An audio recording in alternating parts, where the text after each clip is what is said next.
তাকাসুরের প্রথম অর্থ হচ্ছে অনেক কিছু পাওয়ার লোভ। কাসির অর্থ অনেক, আর তাকাসুর মানে অনেক কিছু পাওয়ার লোভ। তাহলে প্রথম অর্থ হচ্ছে অনেক কিছু পাওয়ার লোভ তোমাকে বিভ্রান্ত করেছে। এটা হচ্ছে প্রথম অর্থ। অনেক কিছু পাওয়ার লোভ তোমাকে বিভ্রান্ত করছে।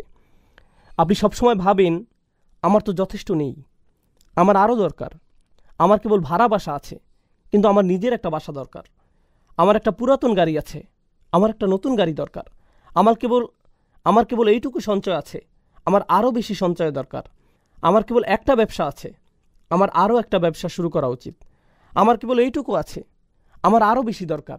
সবসময় আপনি অনেক অনেক বেশি পাওয়ার আশা করেন।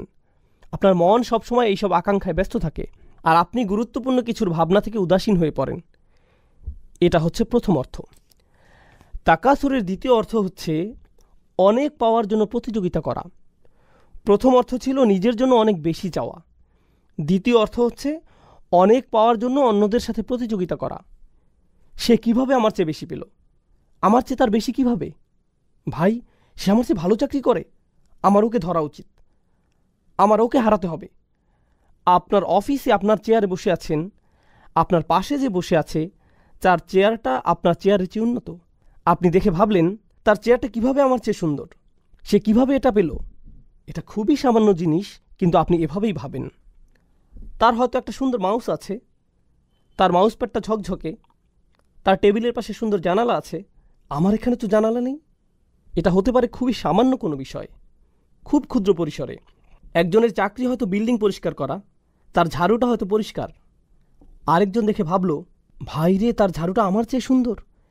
আপনি অন্যের সাথে সবসময় নিজের তুলনা করেন, সবসময় নিজের গাড়ির সাথে অন্যের গাড়ির তুলনা করেন, আপনার বাড়ির সাথে অন্যের বাড়ির, আপনার জামা কাপড়ের সাথে অন্যের জামা কাপড়ের, আপনার সম্পদের সাথে অন্যের সম্পদের তুলনা করেন, আর এটা আপনাকে বিভ্রান্ত করছে। প্রথম বিষয়টি ছিল আপনি নিজে অনেক কিছু চান। দ্বিতীয় বিষয়টি হচ্ছে আপনি সবসময় অন্যের সাথে নিজেকে তুলনা করেন। অন্যের সাথে নিজের তুলনা করার এই মনোভাবটি সবসময় আপনাকে ব্যস্ত রাখে।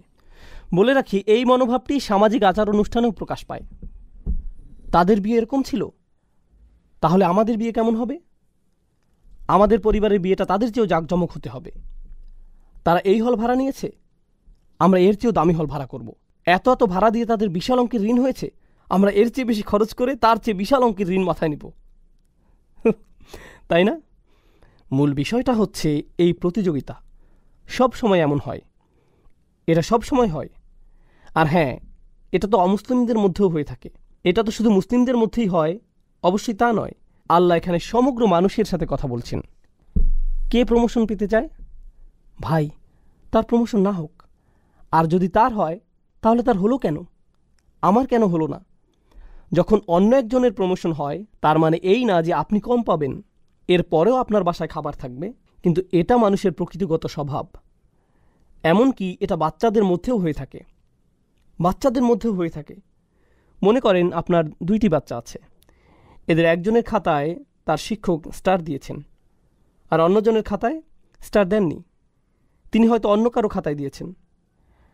আপনি হয়তো বাচ্চাদের নিয়ে গাড়ি করে বাসায় ফিরছেন, সে বলল, আমি একটা স্টার পেয়েছি।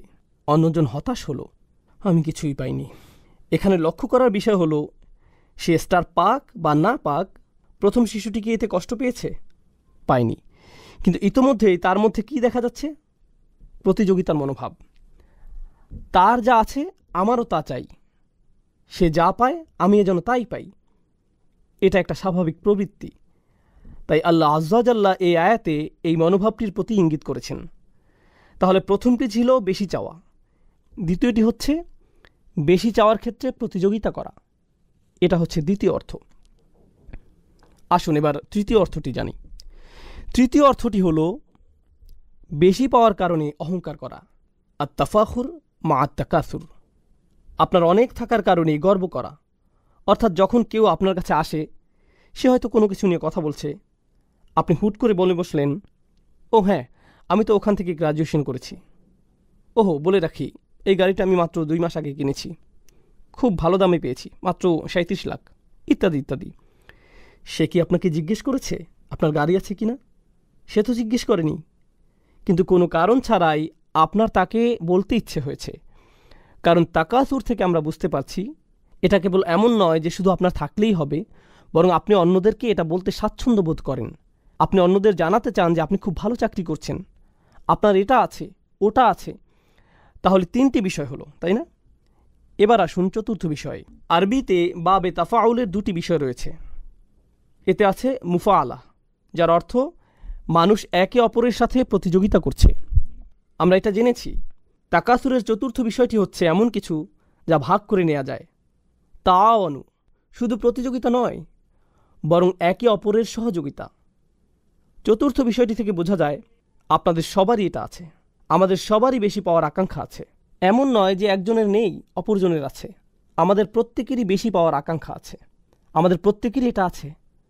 আর অনেক অনেক বেশি পাওয়ার আকাঙ্ক্ষাই, একে অপরের সাথে প্রতিযোগিতা করার ইচ্ছাই আমাদের সবাইকে এক করেছে। বলে রাখি, এটা এমন একটি সার্বজনীন বিষয় যা বিভিন্ন ধর্মের, ভিন্ন বর্ণের, ভিন্ন জাতির, ভিন্ন বয়সের মানুষকে এক করেছে। আমরা অনেকভাবে আলাদা হতে পারি, তাই না? কিন্তু আমাদের সবার মধ্যে কোন জিনিসটি সার্বজনীন? আমরা বেশি চাই। আমাদের যা আছে আমরা তার চেয়েও বেশি চাই। আমাদের যা আছে তাই নিয়ে আমরা সুখী নই। আর আল্লাহ বলেন, এই মনোভাব, এই চিন্তা প্রক্রিয়া আপনাকে বিভ্রান্ত করেছে, আপনাকে ভুলিয়ে দিয়েছে। কিন্তু আরবিতে যখন ইলহা শব্দটি ব্যবহৃত হয়, তখন এই প্রশ্নটি চলে আসে যে কিসের থেকে ভুলিয়ে দিয়েছে? আচ্ছা, বুঝলাম আমাকে ভুলিয়ে দিয়েছে। আপনি যখন আমাকে ভুলিয়ে দিয়েছে বলেন, স্বাভাবিকভাবে একটা প্রশ্ন চলে আসে, কিসের থেকে ভুলিয়ে দিয়েছে? আমি কাজের কথা ভুলে গিয়েছি, আমি স্কুলের কথা ভুলে গিয়েছি, আমি কিসের কথা ভুলে গিয়েছি? এটি জানতে হলে আরবিতে একটি আন যোগ করতে হয়। আমি আপনাদের যে আয়াতটি বলেছি, লা তুলহিকুম আমওয়ালুকুম ওয়ালা আওলাদুকুম, এরপর আল্লাহ যোগ করলেন আন যিকরিল্লাহ। আপনার সম্পদ ও সন্তান যেন আপনাকে ভুলিয়ে দিতে না পারে। কিসের থেকে? আল্লাহর স্মরণ থেকে। এখানে কিছু একটা থেকে বলা হয়েছে, এখানে বাড়তি তথ্য যোগ করা হয়েছে। এই তথ্যটি দিয়ে আপনাদের উত্তর দেওয়া হয়েছে। এখন এই সূরায় আল্লাহ আযজা জাল্লা আন শাইইন বলেননি। তিনি কি বলেছেন? আমাদের ভোলার ব্যাপারে তিনি কি বলছেন? এখানে তিনি উন্মুক্ত রেখেছেন। উন্মুক্ত রাখার মাহাত্ম্য হচ্ছে এটা ইতলাকে পরিণত হয়েছে, এটা শর্তহীন হয়েছে। আপনি নিজে খুঁজে বের করুন। আল্লাহ চান যেন আমরা নিজে খুঁজে বের করি আমরা কি থেকে ভুলে আছি। কিছু আলেম মন্তব্য করেছেন, প্রথমত আমরা সত্য থেকে ভুলে আছি, যে আমাদের সত্যের পথে ডাকছে, আমরা তার প্রতি উদাসীন আছি। সে আপনাকে গুরুত্বপূর্ণ কিছুর প্রতি ডাকছে। ভাই, আমি কাজে ব্যস্ত আছি। কেউ আপনার কাছে এসে বলল, ভাই চলো আমরা কোরআন থেকে কিছু শিখি, চলো আমরা নবী সাল্লাল্লাহু আলাইহি সাল্লামের সুন্নাহ থেকে কিছু শিখি। ভাই, আমি এখন ব্যস্ত। আর আল্লাহ তাআলা বলছেন, আপনার এই ব্যস্ততা আসলে কেবল উদাসীনতা, আর এটাই আপনাকে সত্য থেকে দূরে রেখেছে। এটা আপনাকে সত্য থেকে দূরে রেখেছে। এটা একটা মন্তব্য, সত্যের প্রতি উদাসীন থাকা। তাফসিরে আমরা আলেমদের আরেকটি মন্তব্য পাই, সেটা হলো নিজেকে ভালোভাবে দেখা থেকে দূরে থাকা, মুহাসাবা। এটা আপনাকে নিজেকে দেখা থেকে ভুলিয়ে দিয়েছে। আমি আমার জীবনে কি করছি, আমি কিসের পিছনে ছুটছি। আর হ্যাঁ, আপনি যখন কোনো কিছুর পেছনে ছোটেন আর তা পেয়ে যান, আপনার সেগুলো বিরক্ত লাগা শুরু হয়। তখন আপনি অন্য কিছুর পেছনে ছোটেন, তারপর সেটাও আপনার বিরক্ত লাগে। এরপর আপনি অন্য কিছু খোঁজেন। আমাদের সবারই এমন হয়। আপনি যদি একটি বাড়ি কিনতে চান আর আপনি বাড়ি কিনে ফেলেন, তখন কি হয়?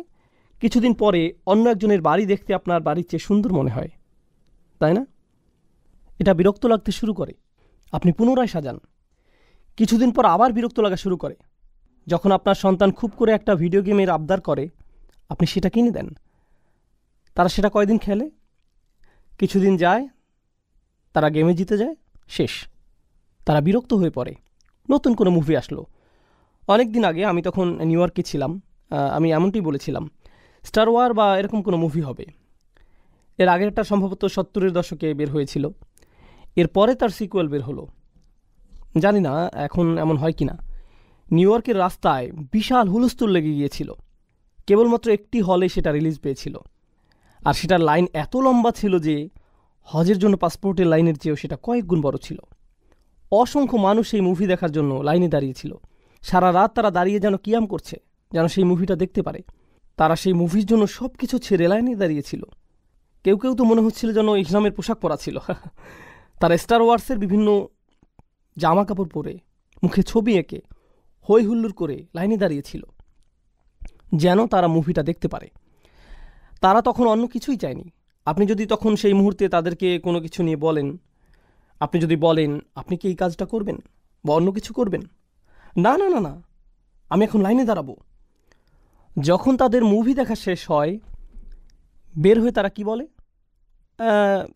এর চেয়েও ভালো হতে পারত, না অতটা ভালো ছিল না, স্পেশাল ইফেক্টগুলো কিছুটা রংচঙে ছিল, এটা সেটা। ভাই, আপনি এটা এত বেশি করে চেয়েছিলেন, আর কি হলো? আপনি বিভ্রান্ত হয়েছেন।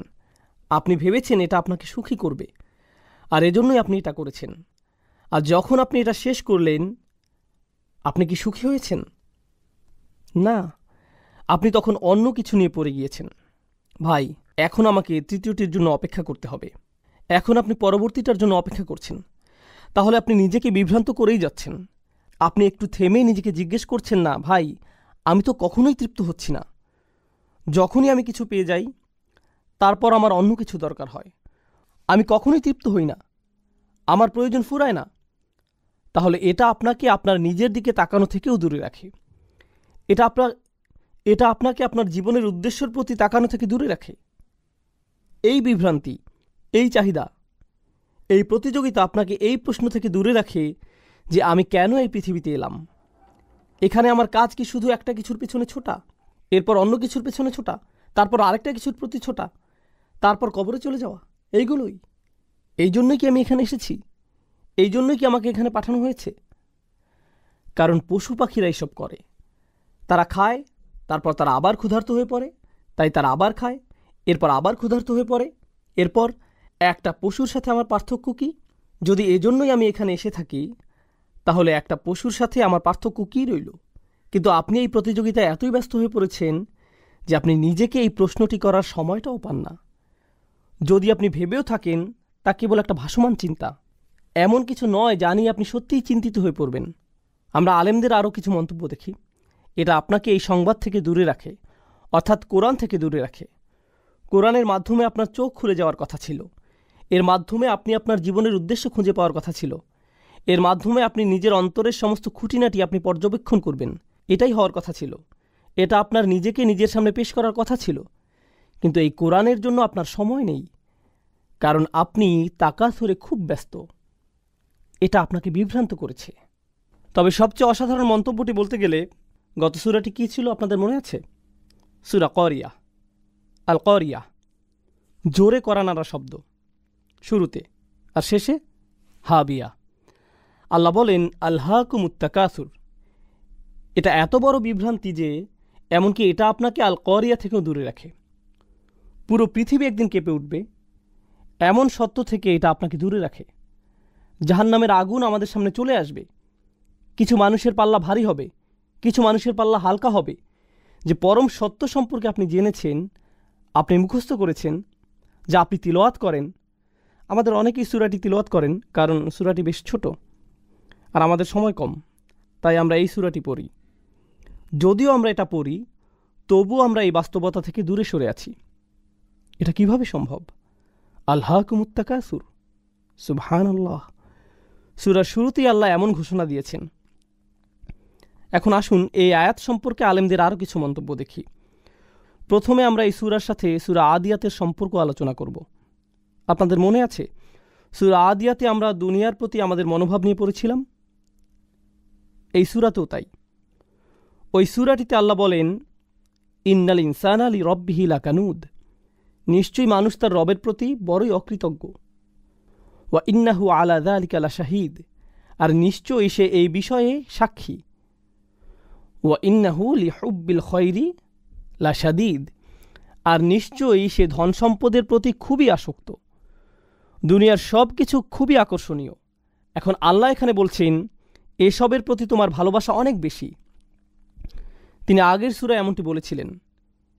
এই সূরায় তিনি কি বলছেন? তিনি বলছেন এসবের প্রতি তোমার ভালোবাসা এতটাই গভীর যে এগুলো তোমাকে ভুলিয়ে দিচ্ছে। তাহলে এখানে তিনি পরবর্তী অবস্থার কথা বলছেন। সেটা কি? এটা আপনাকে ভুলিয়ে দেয়। এই দুইটি প্রত্যক্ষ সম্পর্কযুক্ত। জামাকশারি মন্তব্য করেছেন, ইদা শাগালাত, অর্থাৎ এই চাওয়ার আশা তোমাকে ব্যস্ত রাখে।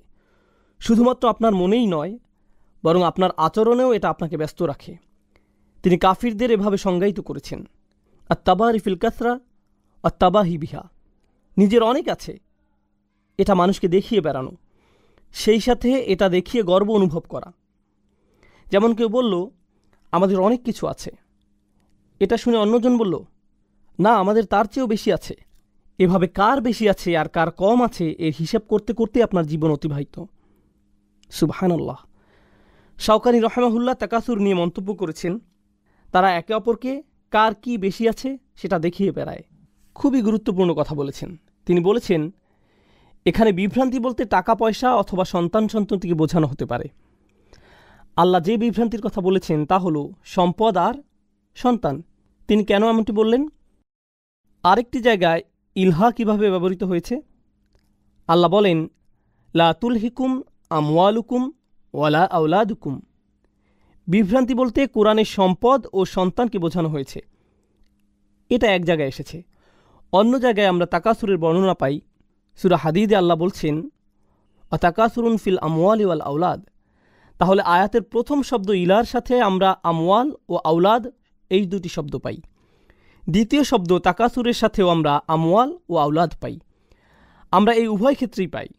তাহলে সম্পদ ও সন্তান উভয়ই আমরা বেশি চাই।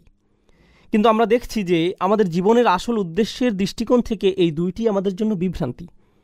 এগুলো হতে পারে বড় বিভ্রান্তির কারণ। তাকাসুর ফিল আওলাদ, এটা নিয়ে ছোট একটা সন্দেহ নিরসন করা প্রয়োজন। সন্তানের ক্ষেত্রে বেশি যাওয়ার ব্যাপারে এটা দিয়ে কয়েকটি বিষয় বোঝায়। এটা কেবলমাত্র বেশি সন্তান নেওয়াকে বোঝায় না। বেশি বলতে অনেক সন্তান থাকাকেই শুধু বোঝায় না। আমরা এমন একটি সময় আছি যখন মানুষ চিন্তা করে যে বেশি সন্তান নেওয়া অর্থনীতির পক্ষে ক্ষতিকর, তাই না? এমনকি কিছু দেশ তো আছে যাদের এমন নিয়ম রয়েছে যে আপনি নির্দিষ্ট সংখ্যক সন্তানের বেশি নিতে পারবেন না। তারা আল্লাহর হুকুমের সাথে খেলতে গিয়ে নিজেরাই উল্টো ধরা খায়। কেন তারা বেশি সন্তান নিতে আপত্তি জানিয়েছে? তারা বেশি সন্তান নিতে চায়নি কারণ তাদের সেই সামর্থ্য নেই, তাদের অর্থনীতির সেই সামর্থ্য নেই। এখন কি হচ্ছে? যেমন চায়নার কথাই ধরুন, এখন সেখানে নতুন অর্থনৈতিক বিপর্যয় সৃষ্টি হয়েছে। আমাদের দেশের অবকাঠামোগত চাহিদা মেটানোর জন্য যথেষ্ট জনবল নেই, কারণ আমরা জনসংখ্যা বাড়তে দেইনি। তাই সেখানে এখন নতুন ধরনের অর্থনৈতিক বিপর্যয় দেখা যাচ্ছে, জনসংখ্যা রোধ করে, যেটা তারা নিজেরাই সৃষ্টি করেছে। সুবহানাল্লাহ। তাহলে এখানে উভয়টিই এসেছে আল্লাহর হুকুম অমান্য করার কারণে। যাই হোক, এর দ্বিতীয় অর্থটি হলো, যখন আল্লাহ বলেন তাকাসুর ফিল আওলাদ, এটা দিয়ে বোঝায় আপনি আপনার সন্তানের জন্য বেশি চান, অর্থাৎ আমার অন্যদের চেয়ে বেশি পেতে হবে। এই প্রতিযোগিতা আপনার সন্তানের মধ্য দিয়ে প্রকাশ পায়। আপনি বলেন, আমার সন্তান যেন অন্য সন্তানদের চেয়ে বেশি পায়, আমার ছেলে যেন দলে সুযোগ পায়। অন্য একজন সুযোগ পেল, কেন সে সুযোগ পেল? আমার ছেলে পরীক্ষায় বি পেয়েছে, কেন সে বি পেল? আমি শিক্ষকের নামে অভিযোগ দেব। তার সন্তান কিভাবে এ প্লাস পেল? তার ছেলে আমার ছেলের উপরে কিভাবে?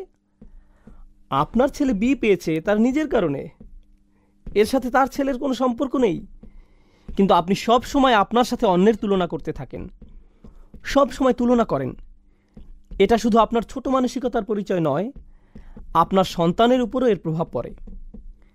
তাহলে আল্লাহ তাআলা বলেন, আচ্ছা, আল্লাহ কি বলছেন সেটা জানার আগে আমরা আরও কিছু মন্তব্য করে নিই। ইবনে আব্বাস রাদিয়াল্লাহু তাআলা আনহু বলেন, এই আয়াতের খুবই চমৎকার একটি পাঠ।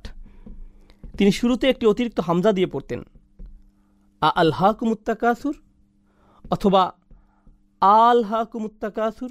এটা দিয়ে কি বোঝায় জানেন? অনেক চাওয়ার এই প্রতিযোগিতায় বেশি বেশি পাওয়ার চাহিদা কি তোমাকে ব্যস্ত রাখে? আসলে তিনি এটিকে একটি প্রশ্নের মতো করে পড়তেন। তিনি এই আয়াতটিকে একটি প্রশ্ন হিসেবে পড়তেন। অনেক সময় এমন হয়, যখন আপনি কাউকে তিরস্কার করেন, আপনি তার দিকে প্রশ্ন ছুড়ে দেন, আমি কি তোমাকে এটা করতে বলেছি? তুমি এমন একটি কাজ করলে।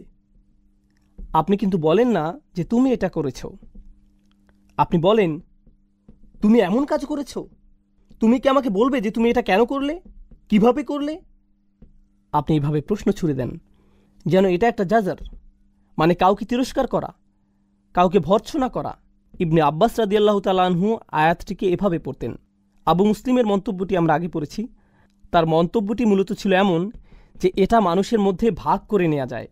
তাহলে আমরা এটা জানি ইনশাআল্লাহ তাআলা। প্রথম আয়াতের ব্যাপারে আমরা সর্বশেষ কোরআনের আরেকটি জায়গায় দেখব, যেটা আছে সূরা কাহফে। আলহাকুমুত তাকাসুরের একটি সুন্দর ব্যাখ্যা। আপনারা তো দুই কৃষকের গল্প জানেন, যাদের একজনের ছিল একটি ছোট বাগান, অন্যজনের ছিল তার চেয়ে বেশ বড় একটি বাগান। সে কিভাবে তাকাসুর প্রকাশ করল? সে গরিব কৃষককে বলল, ধনী কৃষক গরিব কৃষককে বলল, আনা আকসরু মিনকা মালান ও আজু নাফারা, সম্পদের দিক থেকে আমি তোমার চেয়ে বড়, জনবলের দিক থেকেও আমি তোমার উপরে, আমার অনেকগুলো সন্তান আছে যারা আমার ব্যবসা দেখছে, তোমার দেখার মতো কেউ নেই, তুমি একা। সে বলল, নাহনু আকসার। অপরজন বলল, নাহনু আকসার। অর্থাৎ এখানে সে মূলত অপরজনকে তাকাসুর দেখাচ্ছে। এখানে কিছু বিষয় আছে। আমি যদিও আপনাদের বলেছি যে এটাই শেষ মন্তব্য, তবুও এই মন্তব্যটি পড়া উচিত, এটা গুরুত্বপূর্ণ ইনশাআল্লাহ। এখানে বলা হচ্ছে যে আল্লাহ বলছেন এটা তোমাকে বিভ্রান্ত করছে, কিন্তু তিনি এটা বলেননি যে কি তোমাকে বিভ্রান্ত করছে। এটা শাওকানি রহমাহুল্লাহর মন্তব্য। তিনি বলছেন অলাম ইয়াকুল আনকাদা, তিনি এখানে বলেননি যে মানুষ কিসে বিভ্রান্ত হয়, বাল আতলাকাহ, বরং তিনি এটাকে শর্তহীন করেছেন। কারণ এটাকে শর্তহীন করায় তাচ্ছিল্য, তিরস্কার বা সমালোচনার জন্য এটা আরও অলঙ্কারপূর্ণ হয়েছে। তিনি বলেন একে উন্মুক্ত করার কারণে কিসে কিসে মানুষ বিভ্রান্ত হয় তার দরজা আপনার জন্য উন্মুক্ত রইল। আমরা একটু আগে জীবনের উদ্দেশ্য খোঁজা, নিজেই নিজেকে দেখা, এসব নিয়ে আলোচনা করেছি। এসবের প্রতি আপনি উদাসীন থাকেন, তাই এই সব দরজাই এখন আপনার সামনে খোলা, এবং একে উন্মুক্ত রাখার কারণে এটা সার্বজনীন হয়ে গিয়েছে। অর্থাৎ এখানে কেবল একটি বিভ্রান্তি নিয়ে কথা বলা হচ্ছে না, বরং অনেক কিছুতেই আপনার মনোযোগী হওয়া উচিত। এগুলোর কারণে আপনি কোনো কিছুতেই মনোযোগ দেন না, এটা হচ্ছে আরেকটি সুবিধা। এখানে বাগ্যিতার রীতি মানা হয়েছে, এটা হচ্ছে আরবি অলঙ্কার শাস্ত্রের একটি পাঠ। যখন কোনো কিছু উল্লেখ করা থাকে না, এর মাহাত্ম্য রয়েছে। এর অর্থ হচ্ছে এই তাকাসুর আপনাকে সব কিছু থেকে ব্যস্ত রাখছে, যা নিয়ে আপনার ব্যস্ত থাকার কথা ছিল। তথাপি মিনাত আতিল্লাহ, আল্লাহর আনুগত্য থেকে শুরু করে অল আমালিল আখিরাহ, আখিরাতের জন্য প্রস্তুতি নেওয়া পর্যন্ত, এগুলো নিয়েই আপনার ব্যস্ত থাকার কথা ছিল, কিন্তু এটা আপনাকে এই সব থেকে দূরে সরিয়ে রেখেছে। এই ছিল প্রথম আয়াতের ব্যাপারে সর্বশেষ মন্তব্য। আল্লাহ বলেন হাত্তা জুরতুমুল মাকাবির। যারা মানে কারোর সাথে দেখা করা, জিয়ারাহ মানে কারোর সাথে দেখা করা। উর্দুতে আমরা বলি জিয়ারাত কারনা, এরকম কাছাকাছি শব্দ, কারোর সাথে দেখা করা। কিন্তু প্রাচীন আরবি ভাষায় এর আরেকটি অর্থ আছে, সেটা হলো কারোর সাথে দেখা করা ও তাকে জড়িয়ে ধরা, বুকে বুক মিলানো, একেও জিয়ারা বলা হয়ে থাকে। আপনি কেবলমাত্র কারোর সাথে দেখাই করেন না, আপনি তাকে জড়িয়েও ধরেন। আর আল্লাহ এখানে বলে রাখি, আপনি যখন কারোর সাথে দেখা করেন সেটা কি স্থায়ী না অস্থায়ী? এটা অস্থায়ী, আপনি একটু পরেই চলে যাবেন। এখানে এই অর্থটিও আছে, মানে আপনি কারোর সাথে দেখা করতে গিয়েছেন, আপনি দেখা করেছেন, এরপর আপনি চলে গিয়েছেন। আল্লাহ এখানে বলেছেন হাত্তা জুরতুমুল মাকাবির, যতক্ষণ পর্যন্ত আপনি কবরের সাথে দেখা করছেন বা সাক্ষাৎ করছেন। আক্ষরিক অর্থে বললে যতক্ষণ না আপনি কবরের সাথে সাক্ষাৎ করছেন। যখন আপনি কারোর সাথে দেখা করেন, আপনি তার জন্য প্রস্তুতি রাখেন, আপনি প্রস্তুতি নিয়ে দেখা করেন। আপনার ভালো লাগুক বা না লাগুক, আপনার তার সাথে দেখা করতেই হবে। আর এখানে আপনি কার সাথে দেখা করছেন?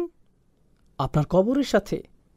এখানে জিয়ারা শব্দটির সাথে মাকাবির ব্যবহার করার কারণে আমরা একটা জিনিস বুঝতে পারছি যে আমরা কবরে চিরকাল থাকব না, কেননা জিয়ারা বলতে অস্থায়ী বোঝায়। আল্লাহ জিয়ারা শব্দটির সাথে জান্নাত বা জাহান্নাম ব্যবহার করেননি, তিনি ব্যবহার করেছেন মাকাবির, কবরের সাথে। আপনি যদি আরেকটি সূরায় দেখেন, দুনিয়ার প্রতি মনোভাব নিয়ে অপর আরেকটি সূরা কি? সূরা আদিয়াত। আফালা ইয়ালামু ইযা বু'সিরা মা ফিল কুবুর, তবে কি সে জানে না যে কবরে যা আছে তা কখন উত্থিত হবে?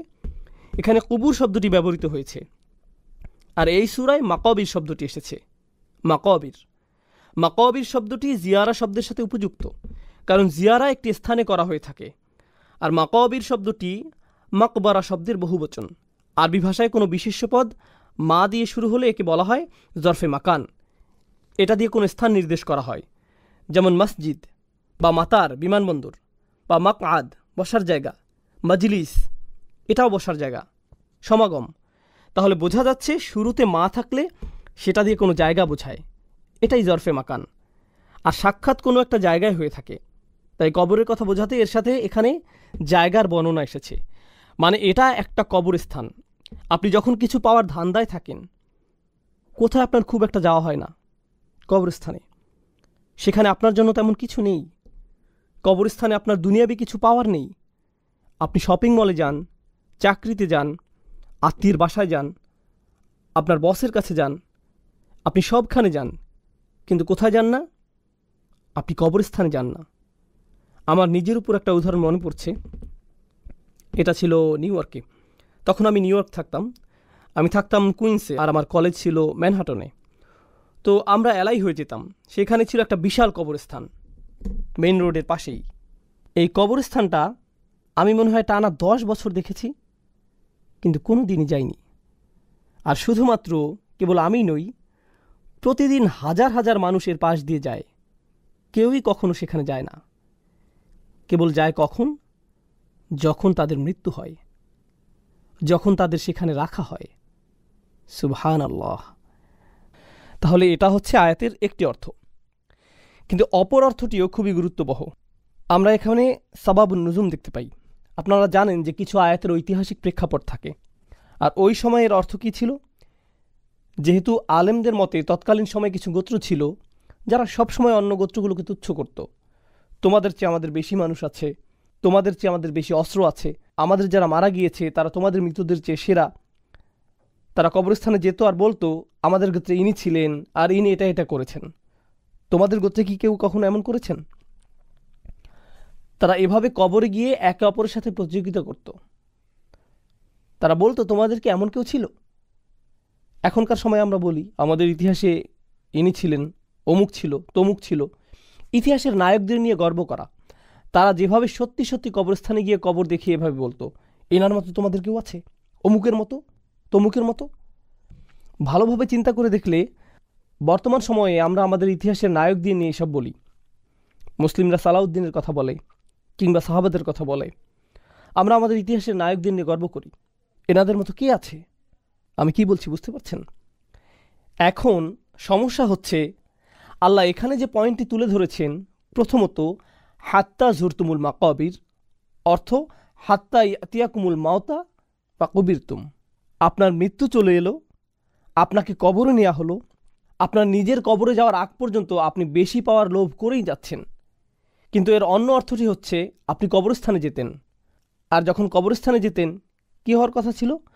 আপনার মনে পড়ার কথা ছিল যে আপনি কোথায় যাচ্ছেন, কিন্তু আপনি কবরস্থানেই যাচ্ছেন একে অপরকে দেখিয়ে তুচ্ছ করার উদ্দেশ্যে। যেখানে এই কবরস্থানে যাওয়াই আপনার জীবনের উদ্দেশ্য বোঝার জন্য সবচেয়ে সহজ রাস্তা হবার কথা ছিল। আপনি যদি খুব বেশি ধার্মিক না হন, আপনি যদি খুব বেশি আখিরাত নিয়ে না ভাবেন, আপনি যদি বছরের পর বছর নামাজ না পড়েন, যদি কারো দাফনে যান, হয়তো আপনি এর আগে কখনো যাননি, জানাজার পর সব আনুষ্ঠানিকতা শেষে আপনি দাফন করতে গেলেন, আপনি যদি কেবল সেখানে যান, এটা আপনাকে একটা ধার্মিক অভিজ্ঞতা দেবে। শুধু কবরস্থানে হেঁটে কবরের নাম পরিচয়গুলো পড়লেই, অমুক মানুষ এত বছরে মারা গেছে, আরেকজন 20 বছরে মারা গেছে, আরেকজন হয়তো 6 মাসে মারা গেছে, আরেকজন দেখলেন 83 বছরে মারা গেছে, আরেকজন 31 বছরে মারা গেছে। নিজের বয়সে একজনকে পেলেন, একজন মহিলা, আরেকজন পুরুষ, আরেকজন মহিলা। আপনি এগুলো পড়ছেন আর কার কথা ভাবছেন? আপনার নিজের কথা। এটা আপনার চোখ খুলে দিবে। আপনার নিজের চোখ খোলার জন্য কবরস্থান অনেক ভালো জায়গা। নিজের দিকে তাকানোর জন্য এটা উপযুক্ত জায়গা। আর আমরা এমন মানুষ যে আমরা সেই কবরস্থানকেই কিনা তাকাসুরে পরিণত করেছি। আমরা এখানে থেকেও শিক্ষা নিতে পারি না, আমরা অন্ধ হয়ে পড়েছি। এজন্য এখানে অতীতকাল এসেছে। আল্লাহ এটা তোমাকে অন্ধ করেছে। এটা তোমাকে অন্ধ করবে তা নয়, এটা ইতোমধ্যেই তোমাকে অন্ধ করেছে। অন্যভাবে বললে, তোমাদের নিয়ে কোনো আশা নেই। যদি এখানে বলা হতো এটা তোমাদের অন্ধ করবে, সেখানে কিছুটা আশা ছিল। এটা হতেও পারে, নাও হতে পারে। হয়তো আমি পরিবর্তিত হব, কারণ আমার সেই যোগ্যতা আছে। কিন্তু যেহেতু ইতোমধ্যেই তা হয়ে গেছে, সুতরাং এখন আর কোনো আশা নেই। সুবহানাল্লাহ। এখন এখানে অনেক মুফাসসির মন্তব্য করেছেন, কিন্তু আমরা এখানে শাওকানির মন্তব্যটি পড়ব ইনশাআল্লাহ। এখানে তিনি বলেছেন, তারা সেই সব কবরস্থানগুলোতে যেত, ফায়াকুলুনা হাযা কবর ফুলান ওয়া হাযা কবর ফুলান ইফতাখিরুনা বিযালিক। তারা বলতো, এটা অমুক মহান মানুষের কবর, এটা তমুক মহান মানুষের কবর, তারা এটা বলে গর্ব করত। কাল্লা সাউফা তা'লামুন সুম্মা কাল্লা সাউফা তা'লামুন, একই আয়াত, পার্থক্য কি? শুরুতে সুম্মা আছে। সরল অনুবাদ হচ্ছে কাল্লা। প্রথমে কাল্লা শব্দটি দেখি। কাল্লা বিমাআনা হাক্কা, কাল্লা অর্থ অবশ্যই। শব্দগতভাবে কাল্লা অর্থ কোনো মতেই না, কোনোভাবেই না, কোনোভাবেই না। অর্থাৎ আপনার এই অন্ধত্ব চিরকাল থাকবে না, অবশ্যই থাকবে না। শীঘ্রই আপনি জেগে উঠবেন। আর যখন আপনি জেগে উঠবেন, আপনি নিজে থেকেই বলবেন, আমি কি করেছি, আমি কিভাবে এতটা অন্ধ হয়ে গিয়েছি। আপনি দেখবেন কিছু মানুষ আছে যারা দুনিয়ার মোহে এতটাই অন্ধ, আপনি যদি তাদের ঘুম ভাঙানোর চেষ্টা করেন, আপনি যদি তাদের জীবনের অর্থ বলার চেষ্টা করেন, তারা এটা শুনতেই আগ্রহী না। আপনি মনে মনে ভাবেন, ভাই, এই লোকটি কোনো দিন সত্য উপলব্ধি করবে না, একে নিয়ে কোনো আশা নেই, এই লোকটি কোনো দিনই বুঝবে না। আল্লাহ তাদের উদ্দেশ্যে বলেন, কাল্লা, না, একদিন সময় আসবে, অবশ্যই তারা শুনবে, কোনো অন্ধত্ব থাকবে না। আর এটা কিন্তু কবরে যাওয়ার পর, তাদের দাফনের পর। তাহলে কাল্লা সাউফা তা'লামুন প্রথম আয়াত, খুব তাড়াতাড়ি তুমি বুঝতে পারবে। সা তা'লামুন অর্থ শীঘ্রই তুমি বুঝতে পারবে। সাউফা তা'লামুন, খুব শীঘ্রই তুমি এটা বুঝতে পারবে। মানে হচ্ছে তোমার মৃত্যু খুবই কাছে। এটা শুধু কাছে নয়, বরং খুবই কাছে। যখনই তোমার মৃত্যু আসবে, তুমি বুঝতে পারবে। আলী রাদিয়াল্লাহু তাআলা আনহু বলেন, আন-নাসু নিয়াম, মানুষ ঘুমাচ্ছে। তিনি বলেন, মানুষ ঘুমাচ্ছে, আর যখন তারা মৃত্যুবরণ করবে, তারা জেগে উঠবে। মরার পরই তারা জেগে উঠবে। এই আয়াতটি সম্পর্কে তিনি এমন মন্তব্য করেছেন রাদিয়াল্লাহু আনহু। তাহলে আমরা দেখতে পাচ্ছি, কাল্লা সাউফা তা'লামুন, শীঘ্রই তুমি বুঝতে পারবে। কখন বুঝতে পারবে? আপনি বুঝতে পারবেন যখন আপনি কবরে যাবেন। ভাই, আমার কি করা উচিত ছিল, আমার কি নিয়ে ব্যস্ত থাকা উচিত ছিল, আপনি খুব শীঘ্রই বুঝতে পারবেন যখন আপনি কবরে যাবেন। আর প্রশ্ন শুরু হয়ে যাবে। আপনি বুঝতে পারবেন যে আপনি কতটা অন্ধত্বে ডুবেছিলেন। এটা হচ্ছে প্রথমটি। এরপর আল্লাহ বলেন, সুম্মা কাল্লা সাউফা তা'লামুন, অতঃপর আবার সুম্মা কাল্লা সাউফা তা'লামুন। কয়েকজন আলেম মন্তব্য করেছেন, এই আয়াতটি শুধুমাত্র গুরুত্ব দেওয়ার জন্য ব্যবহৃত হয়নি। প্রথম আয়াতটি কবরে প্রশ্নের মুখোমুখি হওয়ার কথা বোঝাচ্ছে। তখন আপনি বুঝতে পারবেন আপনি কতটা ভয়ঙ্কর পরিস্থিতির মধ্যে ছিলেন।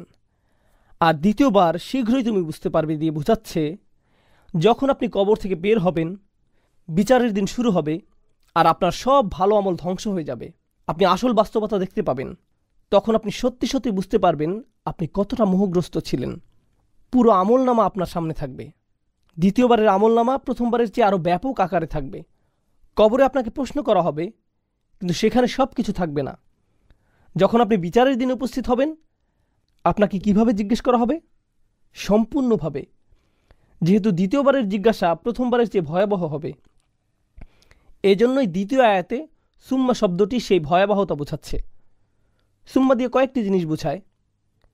এটা তাহকিম যোগ করে, এটা তাহউইল যোগ করে, এটা দিয়ে গুরুত্ব বুঝায়, এটা দিয়ে ভয়াবহতা বুঝায়, এটা দিয়ে বাক্যের সম্পূর্ণতাও বুঝায়। তাহলে আল্লাহ আজ্জা ওয়া জাল্লা বলছেন, কাল্লা সাউফা তা'লামুন সুম্মা কাল্লা সাউফা তা'লামুন। আল জামাখশারি খুবই চমৎকার একটা মন্তব্য করেছেন। তিনি বলেছেন, ইনজার আল ইয়াখাফু ফায়ালতাবিহু মিন গফলাতিহিম।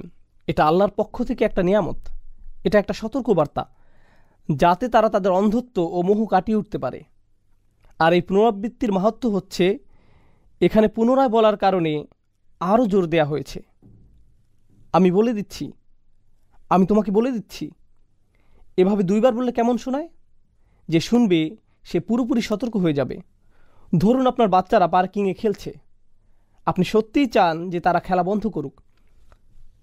থামো থামো থামো।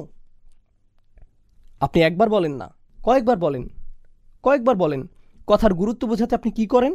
আপনি বারবার বলেন। তুমি বুঝতে পারবে, তুমি বুঝতে পারবে। কাল্লা সাউফা তা'লামুন সুম্মা কাল্লা সাউফা তা'লামুন। আল্লাহ যেভাবে আমাদের সতর্ক করেছেন তা এই পুনরাবৃত্তির মাধ্যমে ফুটে উঠেছে। আল আউয়ালু আসাদ আরবিতে এভাবে ব্যবহৃত হয়ে থাকে, যেমন আকুলুলাক, সুম্মা আকুলুলাক, আমি বলে দিচ্ছি, ভাই আমি তোমাকে বলে দিচ্ছি। দ্বিতীয়বার বলতে হয়, আপনি এভাবে 2 বার বলেন।